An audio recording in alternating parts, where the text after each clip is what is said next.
Hello friends, ನಾನು own experience ಮೇಲೆ ಹೇಳ್ತಿದ್ದೀನಿ. ಸೊ ನಿಮ್ಮ ರಿಲೇಟಿವ್ಸ್ ಯಾರಾದ್ರೂ ನಿಮಗೋಸ್ಕರ ಜಾಬ್ ರೆಫರ್ ಮಾಡಿದ್ರೆ ದಯವಿಟ್ಟು ಹೋಗಬೇಡಿ. ಯಾಕಂತ ನಾನು ಹೇಳ್ತೀನಿ. ನೀವು ಆಫೀಸಲ್ಲಿ ಕೆಮ್ಮೋದು, ಉಗುಳೋದು, ತೆಗ್ಳೋದು ಎಲ್ಲ ತೊಗೊಂಡೋಗ್ಬಿಟ್ಟು ನಿಮ್ಮ ಮ್ಯಾನೇಜರು ನಿಮ್ಮ ರಿಲೇಟಿವ್ಸ್ಗೆ ಹೇಳೋದು.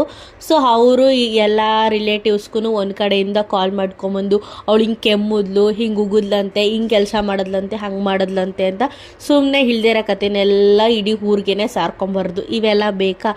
ಸೊ ಅದಕ್ಕೇ ಹೇಳ್ತಿರೋದು, ನಿಮ್ಮ ರಿಲೇಟಿವ್ಸ್ ಏನಾದ್ರೂ ನಿಮಗೋಸ್ಕರ ಜಾಬ್ ರೆಫರ್ ಮಾಡಿದ್ರೆ ದಯವಿಟ್ಟು ಹೋಗಬೇಡಿ. ನಾನು ಒನ್ ಡೇ ಲೀವ್ ತೊಗೊಂಡಿದ್ದೀನಿ. ಸೊ ಅದು ನನಗೂ ಮ್ಯಾನೇಜರ್ಗೆ ಬಿಟ್ಟಿತ್ತು.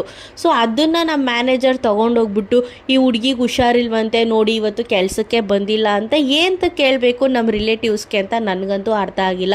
ಲೀವ್ ಅವ್ರು ಕೊಟ್ಟಿದ್ದಾರೆ, ನಾನು ತೊಗೊಂಡಿದ್ದೀನಿ. ಸೊ ಅದನ್ನ ಏನಕ್ಕೆ ಹೋಗಿ ಹಿಂಗೆ ಕಿವಿ ಸುಚ್ಚಬೇಕು ಅಂತ ನನಗಂತೂ ಗೊತ್ತಾಗಿಲ್ಲ. ಅವ್ರು ಬಂದು ನಮ್ಮ ಅಮ್ಮನ ಹತ್ರ ಹೇಳಿರೋದು. ಸೊ ಇವೆಲ್ಲ ಬೇಕಾ?